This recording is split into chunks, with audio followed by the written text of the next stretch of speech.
भारत में हिंदू राष्ट्र को लेकर नया बवाल छिड़ गया है।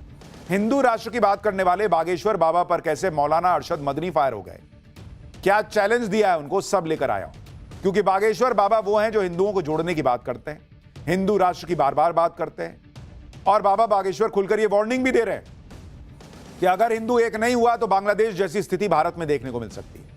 बाबा बागेश्वर की इन्हीं बातों से किस किस को भयंकर आग लगी है, आज आपको दिखाऊंगा।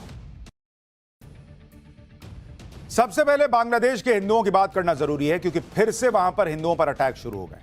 बांग्लादेश में आप देखिए कि पिछले 24 घंटे में 2 हिंदुओं की हत्या कर दी गई, जबकि एक हिंदू महिला का घर में घुसकर गैंगरेप किया गया। पहली तस्वीर ढाका के हिंदू व्यापारी शरद चक्रवर्ती की है। शरद चक्रवर्ती किराना की दुकान चलाते थे। कट्टरपंथी दुकान में घुसे, चाकू से हमला किया और धमकी देने के बाद आसानी से फरार हो गए। शरद चक्रवर्ती का कसूर सिर्फ इतना था कि उन्होंने फेसबुक पोस्ट लिखकर बांग्लादेश में हिंदुओं के खिलाफ हो रही हिंसा पर चिंता जता दी। दूसरी तस्वीर राणा प्रताप बैरागी की है, जो बांग्लादेश के एक अखबार में एडिटर थे, आइस फैक्ट्री भी चलाते थे। राणा प्रताप बैरागी को दिन दहाड़े रोड पर गोली मार दी गई।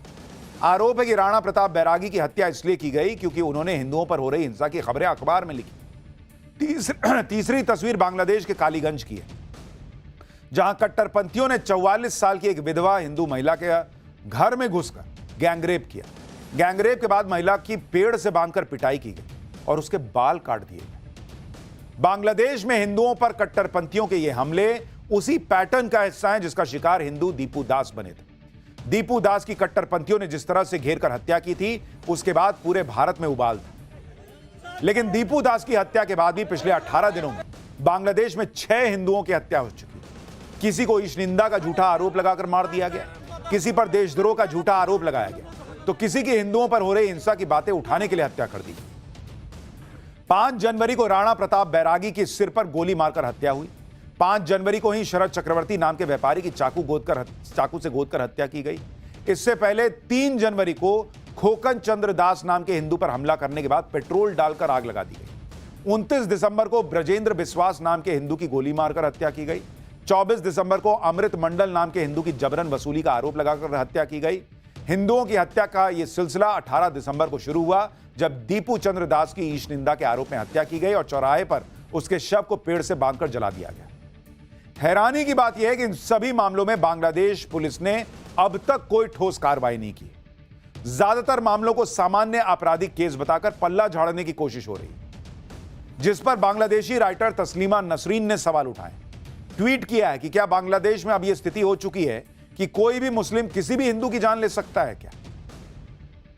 लेकिन सवाल नरेंद्र मोदी सरकार से भी पूछा जा रहा है कि डिप्लोमेटिक लेवल पर तो कार्रवाई हो रही है, लेकिन अगर वो कार्रवाई स्ट्रांग है तो फिर ये क्यों हो रहा है?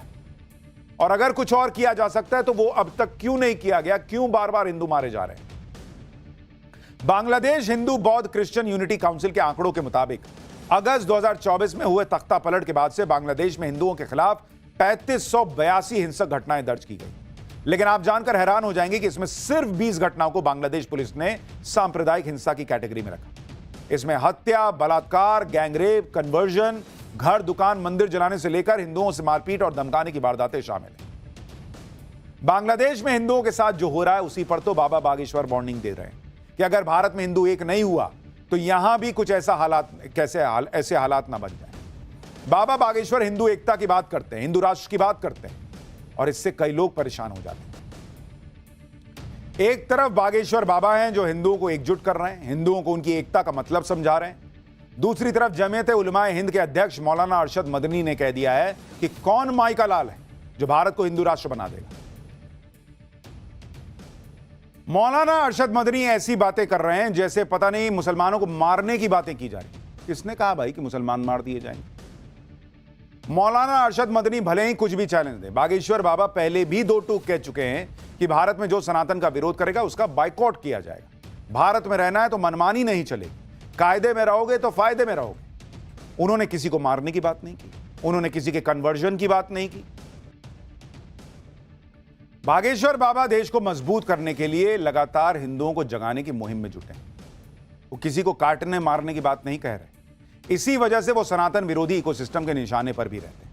बागेश्वर बाबा क्यों सनातन विरोधियों के टारगेट पर रहते हैं, इसे समझना बहुत मुश्किल नहीं है, क्योंकि जो हिंदू जाति में बटा हुआ था वो उसको यही कह रहे हैं कि तुम्हारी पहचान हिंदू की रखो, जाति में क्यों बंटते हो, ऊंच नीच क्या होती है, सब बराबर है। दरअसल बागेश्वर बाबा देश दुनिया में सनातन की अलख जगाने की मुहिम में जुटे हैं। इसके साथ ही वो हिंदू राष्ट्र का संकल्प लेकर भी आगे बढ़ रहे हैं। आप देखिए कि सनातन में लोगों की वापसी के लिए बागेश्वर बाबा ने घर वापसी की मुहिम छेड़ी। इस मुहिम के जरिए बागेश्वर बाबा रास्ते से भटके हजारों लोगों की अब तक सनातन में वापसी करवा चुके हैं, बिना जोर जबरदस्ती। सनातन धर्म की जड़ें मजबूत करने के लिए बागेश्वर बाबा सनातन चेतना अभियान चला रहे हैं, जिसके लिए वो देश दुनिया में घूमकर कार्यक्रम करते हैं। इसके साथ ही हिंदू राष्ट्र के संकल्प को लेकर और हिंदुओं को एकजुट करने के लिए बागेश्वर बाबा 2 बार सनातन हिंदू एकता पदयात्रा निकाल चुके हैं। और वो खुद कह चुके हैं कि उनका हिंदू राष्ट्र का जो संकल्प है उसमें सबके रहने के लिए जगह है। ऐसा नहीं है कि वहां अब मुसलमान, ईसाई, सिख नहीं रह सकते। अपनी इस मुहिम को लेकर बागेश्वर बाबा कई बार साफ कह चुके हैं कि इसका मकसद दूसरे मजहब को नीचा दिखाना या उन्हें भगाना नहीं है। बागेश्वर बाबा का कहना है कि अगर कोई आता है तो उसका स्वागत करना ही सनातन धर्म है। यानी सीधे सीधे वो हिंदू एकता की बात करते हैं, लेकिन किसी को नुकसान पहुंचाने की बात नहीं करते। ऐसे में जब कोई कहता है कि मर जाएंगे, कट जाएंगे, लेकिन धर्म नहीं छोड़ेंगे, तो ये सीधे सीधे भड़काने का प्रयास लगता है। भारत में हिंदू राष्ट्र को लेकर नया बवाल छिड़ गया है। हिंदू राष्ट्र की बात करने वाले बागेश्वर बाबा पर कैसे मौलाना अरशद मदनी फायर हो गए, क्या चैलेंज दिया है उनको, सब लेकर आया हूं। क्योंकि बागेश्वर बाबा वो हैं जो हिंदुओं को जोड़ने की बात करते हैं, हिंदू राष्ट्र की बार बार बात करते हैं। और बाबा बागेश्वर खुलकर ये वार्निंग भी दे रहे हैं कि अगर हिंदू एक नहीं हुआ तो बांग्लादेश जैसी स्थिति भारत में देखने को मिल सकती है। बाबा बागेश्वर की इन्हीं बातों से किस किस को भयंकर आग लगी है, आज आपको दिखाऊंगा। सबसे पहले बांग्लादेश के हिंदुओं की बात करना जरूरी है, क्योंकि फिर से वहां पर हिंदुओं पर अटैक शुरू हो गए। बांग्लादेश में आप देखिए कि पिछले 24 घंटे में 2 हिंदुओं की हत्या कर दी गई, जबकि एक हिंदू महिला का घर में घुसकर गैंगरेप किया गया। पहली तस्वीर ढाका के हिंदू व्यापारी शरद चक्रवर्ती की है। शरद चक्रवर्ती किराना की दुकान चलाते थे। कट्टरपंथी दुकान में घुसे, चाकू से हमला किया और धमकी देने के बाद आसानी से फरार हो गए। शरद चक्रवर्ती का कसूर सिर्फ इतना था कि उन्होंने फेसबुक पोस्ट लिखकर बांग्लादेश में हिंदुओं के खिलाफ हो रही हिंसा पर चिंता जता दी। दूसरी तस्वीर राणा प्रताप बैरागी की है, जो बांग्लादेश के एक अखबार में एडिटर थे, आइस फैक्ट्री भी चलाते थे। राणा प्रताप बैरागी को दिन दहाड़े रोड पर गोली मार दी गई। आरोप है कि राणा प्रताप बैरागी की हत्या इसलिए की गई क्योंकि उन्होंने हिंदुओं पर हो रही हिंसा की खबरें अखबार में लिखी। तीसरी तस्वीर बांग्लादेश के कालीगंज की है, जहां कट्टरपंथियों ने 44 साल की एक विधवा हिंदू महिला के घर में घुसकर गैंगरेप किया। गैंगरेप के बाद महिला की पेड़ से बांधकर पिटाई की गई और उसके बाल काट दिए गए। बांग्लादेश में हिंदुओं पर कट्टरपंथियों के ये हमले उसी पैटर्न का हिस्सा है जिसका शिकार हिंदू दीपू दास बने थे।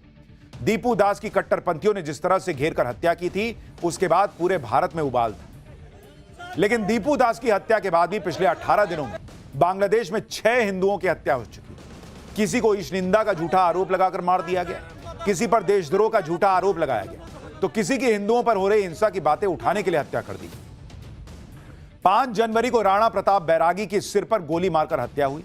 5 जनवरी को ही शरद चक्रवर्ती नाम के व्यापारी की चाकू से गोदकर हत्या की गई। इससे पहले 3 जनवरी को खोकन चंद्र दास नाम के हिंदू पर हमला करने के बाद पेट्रोल डालकर आग लगा दी गई। 29 दिसंबर को ब्रजेंद्र बिस्वास नाम के हिंदू की गोली मारकर हत्या की गई। 24 दिसंबर को अमृत मंडल नाम के हिंदू की जबरन वसूली का आरोप लगाकर हत्या की गई। हिंदुओं की हत्या का यह सिलसिला 18 दिसंबर को शुरू हुआ, जब दीपू चंद्र दास की ईश निंदा के आरोप में हत्या की गई और चौराहे पर उसके शव को पेड़ से बांधकर जला दिया गया।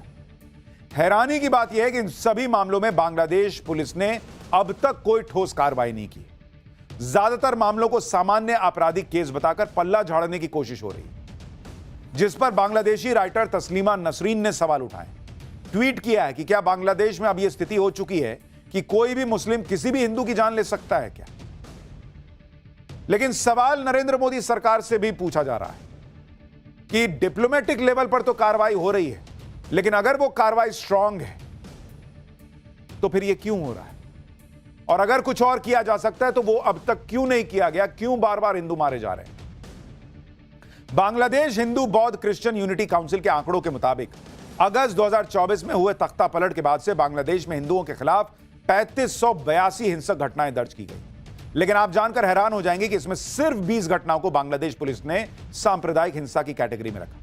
इसमें हत्या, बलात्कार, गैंगरेप, कन्वर्जन, घर, दुकान, मंदिर जलाने से लेकर हिंदुओं से मारपीट और धमकाने की वारदातें शामिल हैं। बांग्लादेश में हिंदुओं के साथ जो हो रहा है उसी पर तो बाबा बागेश्वर वार्निंग दे रहे हैं कि अगर भारत में हिंदू एक नहीं हुआ तो यहां भी कुछ ऐसे हालात ना बन जाए। बाबा बागेश्वर हिंदू एकता की बात करते हैं, हिंदू राष्ट्र की बात करते हैं और इससे कई लोग परेशान हो जाते हैं। एक तरफ बागेश्वर बाबा हैं जो हिंदुओं को एकजुट कर रहे हैं, हिंदुओं को उनकी एकता का मतलब समझा रहे हैं। दूसरी तरफ जमीयत उलमाए हिंद के अध्यक्ष मौलाना अरशद मदनी ने कह दिया है कि कौन माई का लाल है जो भारत को हिंदू राष्ट्र बना देगा। मौलाना अरशद मदनी ऐसी बातें कर रहे हैं जैसे पता नहीं मुसलमानों को मारने की बातें की जा रही। किसने कहा भाई कि मुसलमान मार दिए जाएंगे? मौलाना अरशद मदनी भले ही कुछ भी चैलेंज दे, बागेश्वर बाबा पहले भी दो टूक कह चुके हैं कि भारत में जो सनातन का विरोध करेगा उसका बाइकआउट किया जाएगा। भारत में रहना है तो मनमानी नहीं चलेगी, कायदे में रहोगे तो फायदे में रहोगे। उन्होंने किसी को मारने की बात नहीं की, उन्होंने किसी के कन्वर्जन की बात नहीं की। बागेश्वर बाबा देश को मजबूत करने के लिए लगातार हिंदुओं को जगाने की मुहिम में जुटे हैं। वो किसी को काटने मारने की बात नहीं कह रहे। इसी वजह से वो सनातन विरोधी इकोसिस्टम के निशाने पर भी रहते हैं। बागेश्वर बाबा क्यों सनातन विरोधियों के टारगेट पर रहते हैं इसे समझना बहुत मुश्किल नहीं है, क्योंकि जो हिंदू जाति में बटा हुआ था वो उसको यही कह रहे हैं कि तुम्हारी पहचान हिंदू की रखो, जाति में क्यों बटते हो? ऊंच नीच क्या होती है, सब बराबर है। दरअसल बागेश्वर बाबा देश दुनिया में सनातन की अलख जगाने की मुहिम में जुटे हैं। इसके साथ ही वो हिंदू राष्ट्र का संकल्प लेकर भी आगे बढ़ रहे हैं। आप देखिए कि सनातन में लोगों की वापसी के लिए बागेश्वर बाबा ने घर वापसी की मुहिम छेड़ी। इस मुहिम के जरिए बागेश्वर बाबा रास्ते से भटके हजारों लोगों की अब तक सनातन में वापसी करवा चुके हैं, बिना जोर जबरदस्ती। सनातन धर्म की जड़ें मजबूत करने के लिए बागेश्वर बाबा सनातन चेतना अभियान चला रहे हैं, जिसके लिए वो देश दुनिया में घूमकर कार्यक्रम करते हैं। इसके साथ ही हिंदू राष्ट्र के संकल्प को लेकर और हिंदुओं को एकजुट करने के लिए बागेश्वर बाबा 2 बार सनातन हिंदू एकता पदयात्रा निकाल चुके हैं और वो खुद कह चुके हैं कि उनका हिंदू राष्ट्र का जो संकल्प है उसमें सबके रहने के लिए जगह है। ऐसा नहीं है कि वहां अब मुसलमान, ईसाई, सिख नहीं रह सकते। अपनी इस मुहिम को लेकर बागेश्वर बाबा कई बार साफ कह चुके हैं कि इसका मकसद दूसरे मजहब को नीचा दिखाना या उन्हें भगाना नहीं है। बागेश्वर बाबा का कहना है कि अगर कोई आता है तो उसका स्वागत करना ही सनातन धर्म है।